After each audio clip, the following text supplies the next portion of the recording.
सुनाते। नंबर 1 दस्तरखान बिछाना। नंबर 2 दोनों हाथ गट्टों तक धोना। नंबर 3 एक जानवर 2 जानवर बैठकर खाना। नंबर 4 टेक लगाकर ना खाना। नंबर 5 खाना खाने की पहले की दुआ पढ़ना। नंबर 6 सीधे हंसते खाना।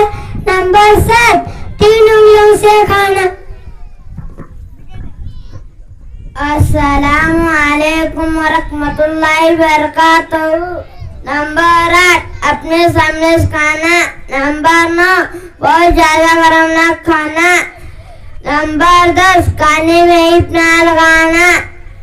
नंबर 11 और नकमा गिर जाए तो उठाकर खा लेना।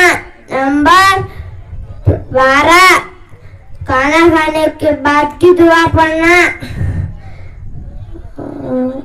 खाना खाने के बाद और कुल्ली करना और हाथ धोना।